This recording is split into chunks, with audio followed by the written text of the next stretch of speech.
नमस्कार, स्वागत है आपका केशव टाइम्स में। मैं हूं आपके साथ संजीवी चौधरी। आइए नजर डालते हैं आज की बड़ी खबरों पर।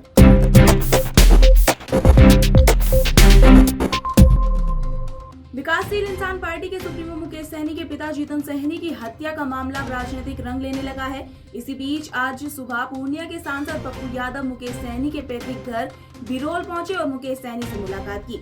वहीं पप्पू यादव ने मीडिया से बात करते हुए कहा कि इस दुख की घड़ी में सभी लोग उनके साथ हैं।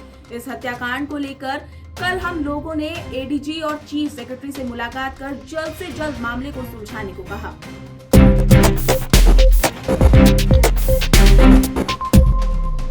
केजरीवाल की जमानत याचिका पर आज हाईकोर्ट में सुनवाई हुई। कोर्ट ने फैसला सुरक्षित रख लिया है। मुहर्रम के चलते अदालतों में छुट्टी चल रही है, लेकिन विशेष अनुरोध पर दिल्ली हाईकोर्ट में सुनवाई हुई।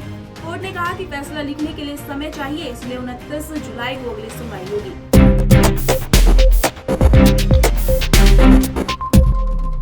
बिहार के छपरा जिले के रसूलपुर थाना क्षेत्र के घानाडीह गांव में एक साथ 3 लोगों की हत्या से सनसनी फैल गई। छत पर सोए परिवार को ये अपराधियों ने निशाना बनाया। यहां पर पिता और उनकी 2 बेटियों को धारदार हथियार से काटकर बेरहमी से मर्डर कर दिया गया है। इस दौरान घर की महिला यानी बच्चियों की मां पर भी हमला किया गया, लेकिन वो बच गई, मगर उनकी हालत अभी भी गंभीर बताई जा रही है।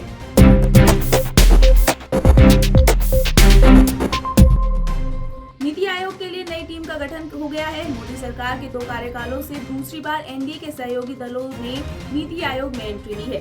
बीजेपी के दिग्गज नेताओं के अलावा सरकार में शामिल टीडीपी, जेडीएस, जेडीयू, हम लोजपा, रामविलास पोटे की इन सभी पार्टियों से मंत्री को नीति आयोग में जगह दी गई। ये पुनर्गठन इसलिए अहम है क्योंकि अगले हफ्ते केंद्रीय बजट आने वाला है और मोदी सरकार बजट को लेकर अर्थशास्त्रियों से लेकर राज्यों के प्रतिनिधियों तक से बातचीत और सलाह कर रही है। एनडीए सरकार में इस बार अहम रोल निभाने वाले 2 राज्यों की सरकारों की ज्यादा उम्मीदें जुड़ी हुई हैं।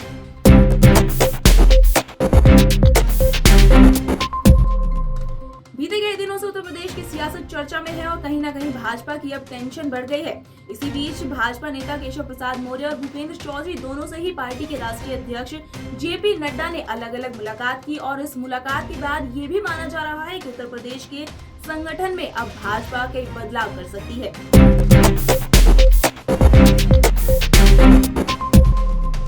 लाडली बहन स्कीम की तर्ज पर अब लाडला भाई योजना की घोषणा कर दी गई है। इस स्कीम के तहत जो छात्र इंटर पास होंगे उनको हर महीने 6,000 रुपए उनके अकाउंट में ट्रांसफर किए जाएंगे। वहीं यदि किसी छात्र के पास डिप्लोमा की डिग्री है उसे 8,000 रुपए महीना दिया जाएगा, जबकि ग्रेजुएट छात्रों को 10,000 रुपए हर महीने दिए जाएंगे। इस बात की घोषणा खुद महाराष्ट्र के मुख्यमंत्री एकनाथ शिंदे ने की है।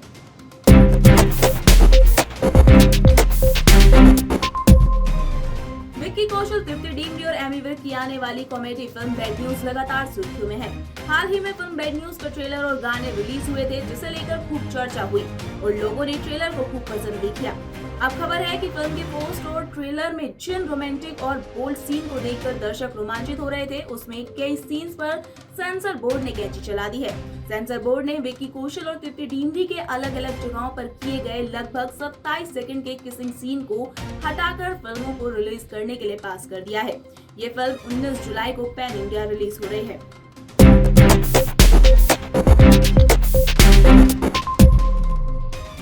वहीं आज की बड़ी खबर सामने आ रही है। अग्निवीरों को हरियाणा सरकार का बड़ा तोहफा, डायरेक्ट भर्ती में मिलेगा 10% आरक्षण। सीएम नायाब सिंह सैनी ने किया ऐलान।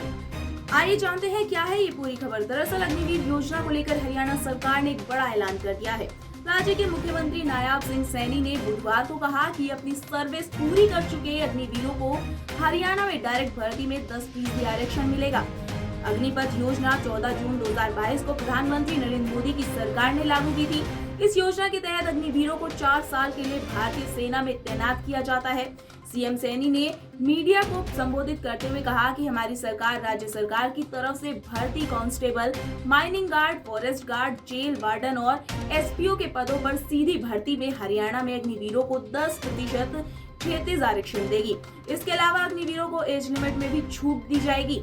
नायाब सिंह सैनी ने कहा कि हम इन अग्निवीरों को ग्रुप बी और सी में सरकारी पदों के लिए तय अधिकतम आयु में 3 साल की छूट भी देंगे। आज की बुलेटिन में इतना ही। ऐसी ही बड़ी खबरों के लिए देखते रहिए केशव टाइम्स। धन्यवाद।